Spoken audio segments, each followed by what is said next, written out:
እስኪ አሁን ኢትዮጵያውያንን ገሎ ለመጨረስ ከ20 ጊዜ በላይ አዋጅ ታውጇል። በመቶ ሺዎች ተገድለዋል፣ ለሃይማኖታቸው ተሰውተዋል። በሚሊዮኖች የሚቆጠሩ ወገኖቻችን በረሃብ አለንጋ እየተገረፉ ከሞት ጋር እየታገሉ ነው። ሌሎች በመፈናቀል ቤት አልባ ሆነዋል። በአንድ ቃል ምድሪቱ ሲኦል ሆናለች። በዚህ መካከል መሪዎቹና አጫፋሪዎቻቸው በከፍታ ማማ ላይ ነን ይሉናል። የሰዎች ጭካኔ የሚገልጥ ቃል መዝገበ ቃላት ውስጥ ማግኘት የሚቻል አይመስለኝም። ስለ ግፉ ኢትዮጵያውያንና ኦርቶዶክሳውያን እንዲህ ስንል እንጠይቃለን። አይነተ ብዙ የሆነው መከራ በሌላ ሀገር ተደርጓልን? የአገር መከላከያ ሰራዊት ይጠብቅ ይገባ የነበረውን ሕዝብ እየገደለ አካላቸውን በሳንጃ እየበጣጠሰ ሲጥል የታየበት ሀገር አለን? ይህን የሚነግረኝ የታሪክ ሰው ይኖር ይሆን? እንዲህ አይነት ማሰቃየት በዜጋው ቀርቶ አገርን በወረረ ጠላት ላይ እንኳን ሊፈጸም አይገባም ነበር።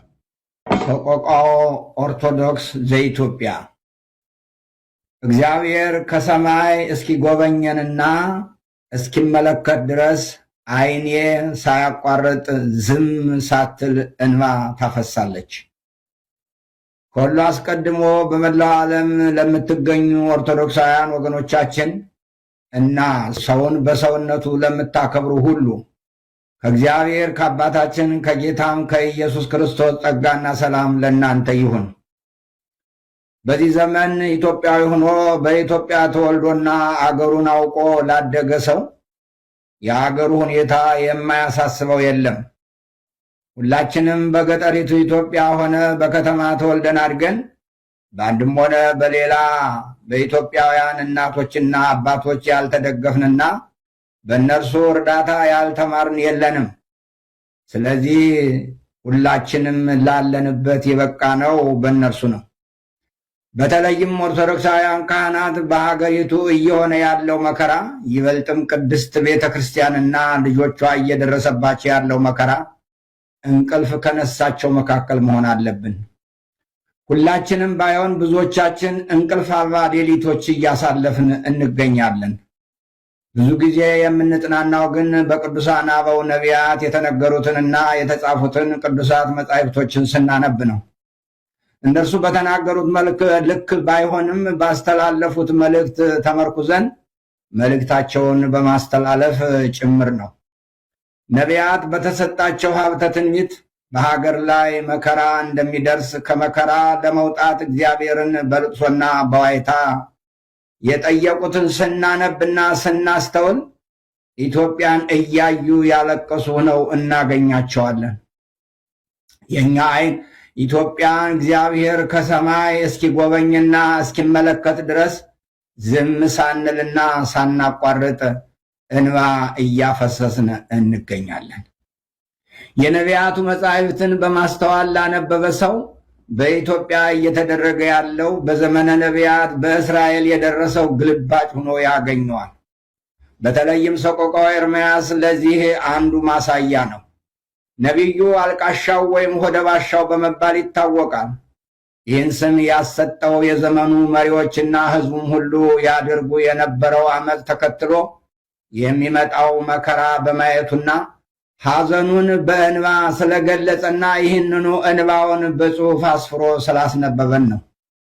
እኛም አሁን ያለንበት ሁኔታ መገንዘብ ስንጀምር ላለፉት 40ና 50 ዓመታት የዘራው ክፉ ዘር በቅሎ አድጎ አፍርቶና ታጭዶ የመከራ ምርቱን እየሰበሰብን መሆኑን እንረዳለን። አሳዛኙ ነገር ግን ሁላችን መከራውን ተረድተን ከመከራው ለመውጣት እንዳንጥር አይምሯችን ፈዟል፣ ልባችን ደንዝዟል።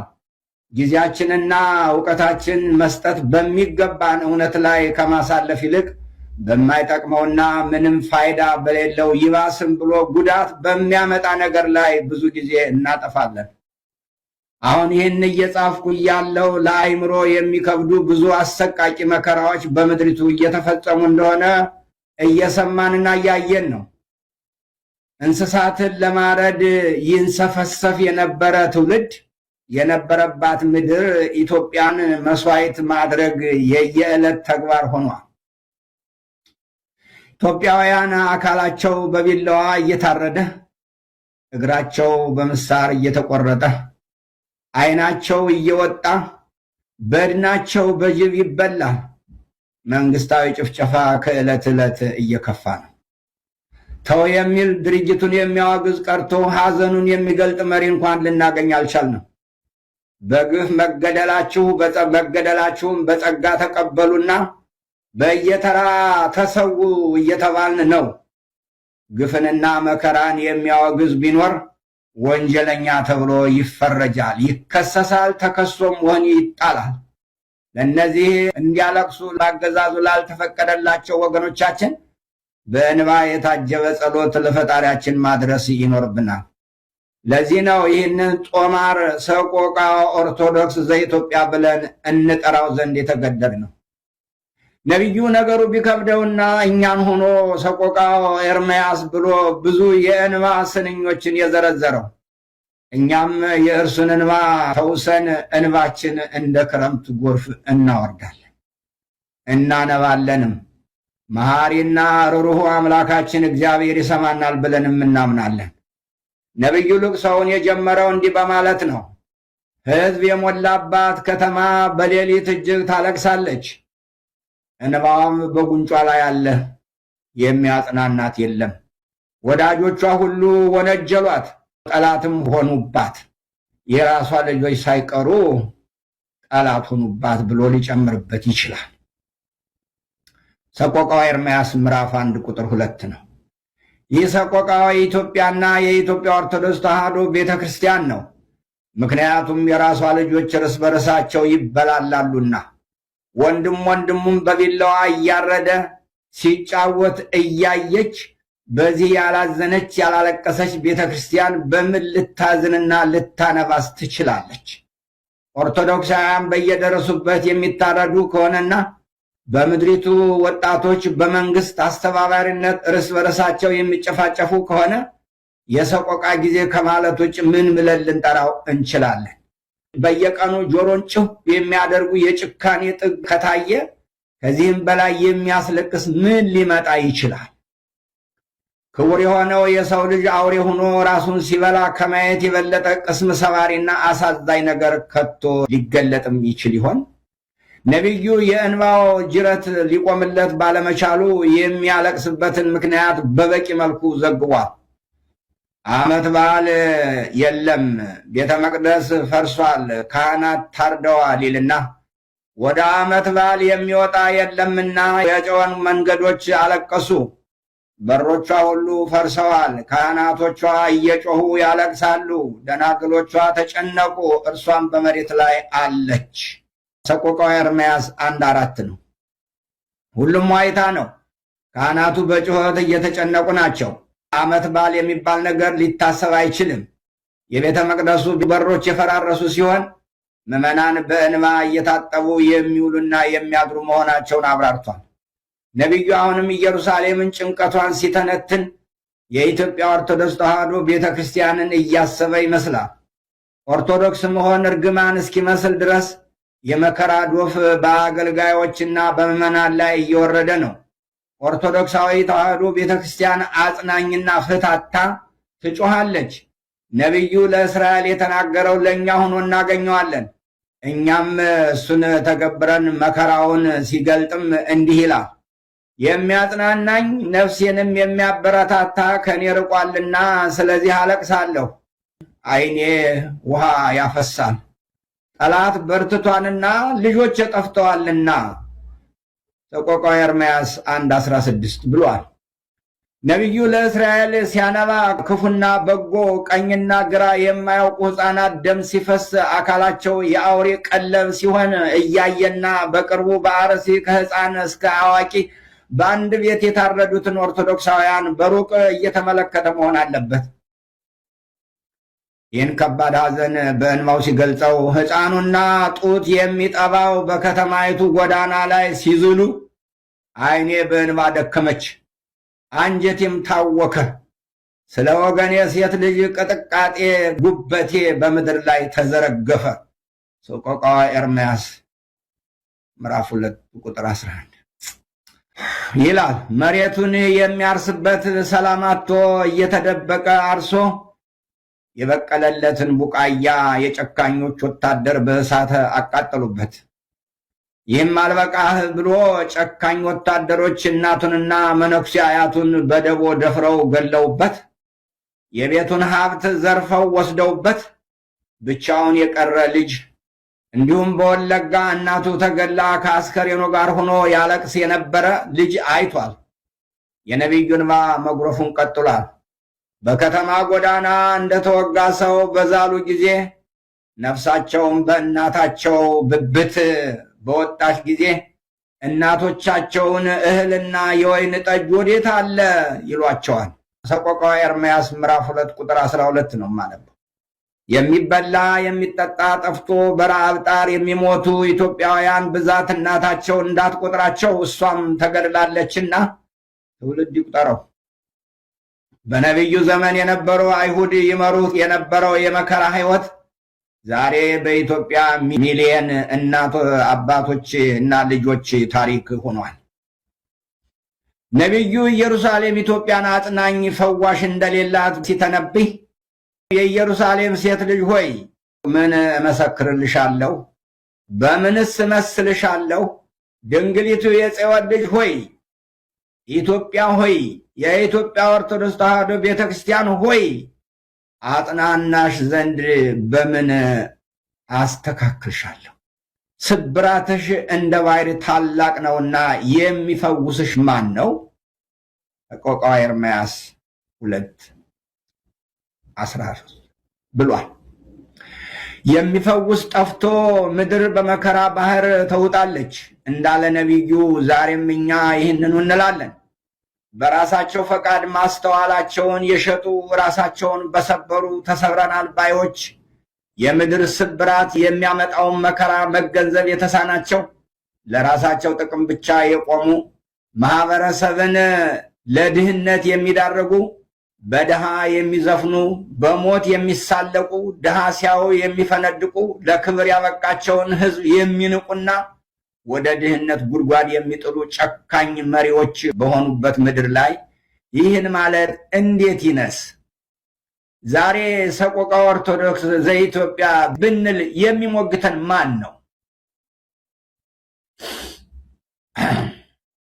አልቃሻው ነብይ እስራኤል ኢትዮጵያን ከእንቅልፏ እንድትነቃ እንዲህ እያለ በእንባ ይቀሰቅሳታል። ዛሬም እኛ ይህን እንላለን። ተነሽ፣ በሌሊት በመጀመሪያ ክፍል ጩሂ፣ በጌታም ፊት ልብሽን እንደ ውሃ አፍስሺ። በጎዳና ሁሉ ራስ ላይ በራብ ስለደከሙ ስለ ሕፃናትሽ ነፍስ እጆችሽን ወደ እርሱ አንሺ። ስለተራቡ ልጆችሽ እጆችሽን አንሺ ወደ ፈጣሪሽ። ይህ ቃል በዚያ ዘመን ለነበሩ ሆነ ለእኛ አገር ባለስልጣናት ፖለቲካ ነበር። የእኛዎቹ ጉዶችም ፖለቲካ ነው ይሉናል። በዚህም ምክንያት እስራኤላውያን ኤርምያስን አስረው ከውሃ ጉድጓድ ጨምረው አሰቃይተውታል። የኢትዮጵያ ገዦችም ደግሞ ኤርምያስ መሰል መምህራንን በጨለማ ቤት እያሰሩ ያሰቃዩቸዋል። በተለይ እውነት የሚናገሩ ከሆነ ቦታ የላቸውም። የጊዜ ጀግኖች ገዦቻችን መገንዘብ የሚኖርባችሁ በዚያ ዘመን የነበሩ መሪዎች ልክ እንደናንተው እንደነበሩ ነው።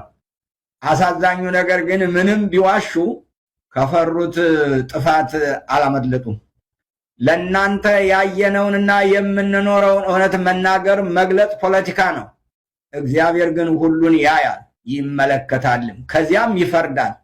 በኤርምያስ ዘመን የነበሩ መሪዎች እናንተን የመሰሉ ስለነበሩ ለኤርምያስ እንባ መልስ በመስጠት ፈንታ ተሳለቁበት፣ ግፋቸውንም አጽንተው ቀጠሉበት። መከረኛው ነቢይ መሳሪያው እንባው ነውና ልቅሶውን አላቆመም። አቤቱ እይ በማን ላይ እንደዚህ እንዳደረግክ ተመልከት። በውኑ ሴቶች ፍሬያቸውን ያቀማጠሏቸውን ሕፃናት ይበላሉን? በውኑ ካህኑና ነቢዩ በጌታ መቅደስ ውስጥ ይገደላሉን? ሰቆቃወ ኤርምያስ 2:20 ነው ሲል እግዚአብሔርን ይጠይቃል። እንዲህ አይነት መከራ ከኢትዮጵያ በቀር በማን ደርሶ ያውቃል? ይህ አይነት መከራ ሲፈጸም ዝም ማለታችን፣ መገደል መሰቃየቱ ተስማምቶን ይሆን? እናቶች በድህነት አቅማቸው ጦም እየዋሉና እያደሩ ያሳደጓቸውን ያስተማሯቸውን ጧሪ ልጆቻቸውን በግፍ ተገድለው አውሬ እንዲበላቸው ዱር ተጥለው የአውሬ ሲሳይ ሲሆኑ ካህናቶቻችን በቤተ መቅደስ ሲገደሉ የምዕመናን እረኛ የሆነ እኛም ሆነ ልጆቻችን ዝምታችን የጤና ይሆን? ስለ ግፉ ኢትዮጵያውያንና ኦርቶዶክሳውያን እንዲህ ስንል እንጠይቃለን። አይነተ ብዙ የሆነው መከራ በሌላ ሀገር ተደርጓልን? የአገር መከላከያ ሰራዊት ይጠብቅ ይገባ የነበረውን ሕዝብ እየገደለ አካላቸውን በሳንጃ እየበጣጠሰ ሲጥል የታየበት ሀገር አለን? ይህን የሚነግረኝ የታሪክ ሰው ይኖር ይሆን? እንዲህ አይነት ማሰቃየት በዜጋው ቀርቶ አገርን በወረረ ጠላት ላይ እንኳን ሊፈጸም አይገባም ነበር። የራስን ሕዝብ በእምነቱ ለይቶ መፍጀት ያውም በ21ኛው ክፍለ ዘመን የመጀመሪያው ሳይሆን ይቀራል ብላችሁ ነው? ይህስ ያላስለቀሰ ምን ሊያስለቅስ ይችላል? ነቢዩ በተሰጠው ሀብተ ትንቢት የዛሬዋን ኢትዮጵያ ሲመለከት ምንም አይነት ተስፋ ሊያገኝ አልቻለም። መሪዎች ልብ ገዝተው ለእግዚአብሔር የሚታዘዙ አይደሉም። የእነሱን ፈቃድ ፈጻሚዎች ደግሞ በትዕቢት እየበረቱ ናቸው። ለዚህ ነው ብላቴናውና ሽማግሌው በመንገዶች ላይ ተጋደሙ፣ ደናግሎችና ጎበዛዝት በሰይፍ ተገድለዋል ያለው። እየሆነ ያለው በትኩረት ለተመለከተው የሰው ዘር የሚቀር አይመስልም። በኩራት የሚያሳዩንና በድሃው ገበሬ ላይ የሚተኩሱት የጀምላ ጨራሽ መግደያ መሳሪያዎች የሚነግሩን በኢትዮጵያ ምድር የሰው ዘር የሚተርፍ አለመሆኑን ነው። ወገናቸውን ገለው በቴሌቪዥን መስኮት ብቅ እያሉ የሚፈክሩ የጦር ጀነራሎች ማየት ከጀመርን 7 ዓመታት ተቆጠሩ። የሚነግሩንን የሟች ቁጥር ብንደምር የሚያኮራቸው ሳይሆን የሚያሳፍራቸው፣ በጦር ወንጀለኝነት የሚያስጠይቃቸው ይሆናል። የድሃ ልጆችን ገድለው አውሬ እያስበሉ ልጆቻቸውን ግን ሚሊዮን ብሮች አውጥተው ድል ባለ ሰርግ ይድራሉ። እንደ ጭካኔያቸውና ፎከራቸው ዝግጅታቸው የእግዚአብሔር ምሕረት ባይኖር ኑሮ ማን ይተርፍ ነበር? እንደ ዛሬዎቹ የሀገራችን ሃይማኖት መሪዎች ሁሉ በዚያ በነቢዩ በኤርምያስ ዘመን በሚገደሉ ወገኖቻቸው የሚተባበሩ ነቢያት ነበሩ። ነቢዩ ኤርምያስ ወደ እግዚአብሔር ተመለሱ፣ መዓት መጥቷል ሲል አይደለም ድል እያደረግን ነው፣ ብልጽግና ነው እያሉ ይሰብኩ ነበር። አሁንም በምድራችን የዘመኑ ወንጌላውያን ነን ባዮች ኦርቶዶክሳውያንን ሲገድሉ ሊገደሉ ይገባቸዋል። እኛን ሲያሳድዱ ነበር። ጊዜው የእነርሱ የመገደል ዘመን ነው። በሚገደሉ ኦርቶዶክሳውያን የሚያገባኝ የለም። ምክንያቱም ለእነርሱ የመታረድ የመሰደድ ዘመን፣ ለእኛ ደግሞ የመስፋፋት ዘመን ነው የሚሉ በወንጌል ስም በነፍሰ ገዳይነት የሚተባበሩ አማኝ መሳይ ጨካኞች እያየን ነው። የጭካኔያቸውን መጠን የገለጡበት መንገድ ያስፈራል። ከኦርቶዶክሳውያን አማንያን በቀር ለሰው ልጅ ሁሉ ማዘን ያስፈልጋል የሚል ጨካኝ በዓይናችን በብረቱ እየተመለከትን ነው። ገበሬው እንዳያርስ በድሮን ይገደላል። ነጋዴው እንዳይነግድ መንገድ ከመዘጋቱም በላይ ያልሰራውን እንዲከፍል ይገደዳል። ትምህርት ቤቶች የወታደር ካምፕ፣ ሆስፒታሎች የወታደር ምሽግ ሆነዋል። እስኪ አሁን ኢትዮጵያውያንን ገድሎ ለመጨረስ ከ20 ጊዜ በላይ አዋጅ ታውጇል። በመቶ ሺዎች ተገድለዋል። ለሃይማኖታቸው ተሰውተዋል። በሚሊዮኖች የሚቆጠሩ ወገኖቻችን በረሃብ አለንጋ እየተገረፉ ከሞት ጋር እየታገሉ ነው። ሌሎች በመፈናቀል ቤት አልባ ሆነዋል። በአንድ ቃል ምድሪቱ ሲኦል ሆናለች። በዚህ መካከል መሪዎቹና አጫፋሪዎቻቸው በከፍታ ማማ ላይ ነን ይሉናል። የሰዎች ጭካኔ የሚገልጥ ቃል መዝገበ ቃላት ውስጥ ማግኘት የሚቻል አይመስለኝም። በዚህ ሁሉ ግን የእግዚአብሔር ምሕረት አለ። የእርሱ ቸርነት ባይኖር ኑሮ እንደነሱ ጭካኔ የሰው ዘርም ባልተረፈ ነበር። ነገር ግን እግዚአብሔር ለዚህ ሕዝብ ዘር ያተርፍ ዘንድ ምሕረቱን አልነፈገንም። አልቃሻው ነቢይ ኤርምያስ በዚያ የመከራ እና የሮሮ ጊዜ የእግዚአብሔርን ምሕረት ተመልክቶ ነበር። ምሕረቱን ሲገልጥ የእግዚአብሔር ምሕረት ባይኖር ኑሮ እንደ ሰዶምና እንደ ገሞራ በሆነ ነበር ብሏል።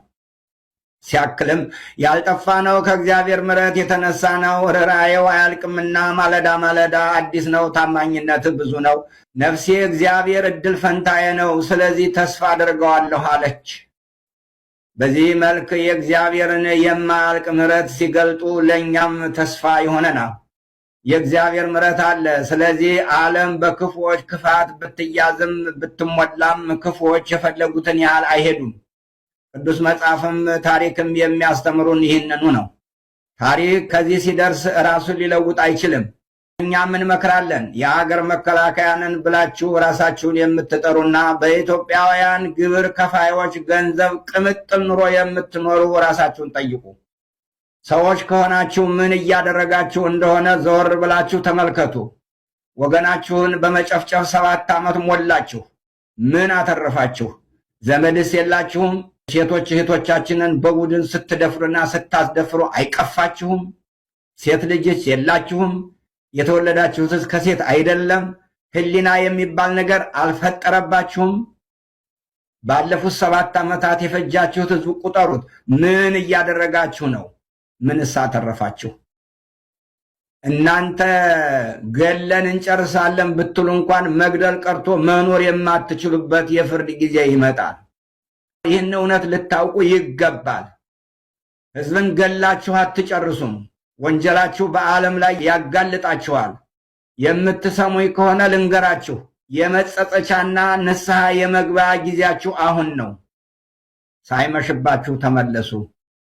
እንዲሁም አንተ በ5000 ብር እየተገዛህ እህትህን፣ እናትህን፣ አክስትህን የምታስደፍር በጠቅላላ ሕዝብህን የምታስገድል የመመለሻ ጊዜ እግዚአብሔር ሰጥቷል። ተመለስ። የምትበላው እንጀራ ያንቀሃል። የድሆች ጩኸት ጸባዖት ላይ ደርሷል። እምቢ ካልክ ግን ፍርድ ይመጣል። እኛም ወደ እግዚአብሔር እንጮኻለን፣ እናለቅሳለን፣ እርሱም ይሰማናል። እናንተ በሕዝብ ተወካዮች ምክር ቤት የምትኖሩ ሴቶች እህቶቻችን እዚያ ጉባኤ ላይ ይህን ታሪክ ስትሰሙ ምን ይሰማችኋል? ተመልሳችሁ ቤታችሁ ሄዳችሁ ምግብ ትበላላችሁ? ቤታችሁ ቁጭ ብላችሁ ምግብ ትሰራላችሁ? ከሰው ጋር ታወራላችሁ? ከልጆቻችሁ ጋር ትጫወታላችሁ? አስቡ። ይሄ የውርደት ጊዜ ነው። እኛም እንላለን፣ አቤቱ የሆነብንን አስብ፣ ተመልከት፣ ስድባችንም እይ። ርስታችን ለእንግዶች ቤታችንም ለሌሎች ሆኑ። ድሃ አደጎችና አባት የሌለን ሁነናል። እናቶቻችን እንደ መበለቶች ሆነዋል። ውሃችን በብር ጠጣን፣ እንጨታችን በዋጋ ገዛን። አሳዳጆቻችን በአንገታችን ላይ ናቸው፣ እኛም ደክመናል፣ እረፍትም የለም። ሰቆቃወ ኤርምያስ 5:1-6 ነው። በመጨረሻም ለአምላካችን እንዲህ እንጮኻለን፣ ማረን አቤቱ ማረን፣ ንቀትን እጅግ ጠግበናልና። የባለጠጎች ስድብና የትዕቢተኞች ንቀት ነፍሳችን እጅግ ጠገበች። መዝሙረ ዳዊት መዝሙር 122 ቁጥር 23። አምላካችን ስማን። በመጨረሻ የሞቱ ኢትዮጵያውያንን የተሰዉ ኦርቶዶክሳውያንን ገነት መንግሥተ ሰማያት ያውርስልን። የተጎዱ ወገኖቻችን ያጽናናልን። የቆሰሉ ልጆቻችን ፈዋሴ ዱያን ኢየሱስ ክርስቶስ ፈውስ ይስጣቸው። አምላካችን ኢትዮጵያ ሆይ እግዚአብሔር ያጽናሽ። ኦርቶዶክስ ተዋሕዶ ሆይ ለእምነትሽ የሚጋደሉ አባቶች፣ እናቶች፣ ልጆች፣ እህቶች ይስጥሽ፣ ያድልሽ። አምላካችን እግዚአብሔር አገራችን ኢትዮጵያ ከጥፋት ቤተ ክርስቲያናችን ከመከራ ጠብቅልን። ወስብሐት ለእግዚአብሔር። አነሳስቶ ላስጀመረን አስጀምሮ ላስፈጸን ለአምላካችን ክብር ምስጋና ይግባው። አምላካችን እግዚአብሔር የሞቱትን ነፍሳቸውን ይማር፣ የታሰሩትን ይጎብኝ፣ ለተሰደዱት አገር ይሁንላቸው፣ ለታመሙት ፈውስ ይስጣቸው። ክብርና ምስጋና ለተቀደሰው ስም ይሁን ዛሬም ዘወትርም ለዘላለሙ አሜን።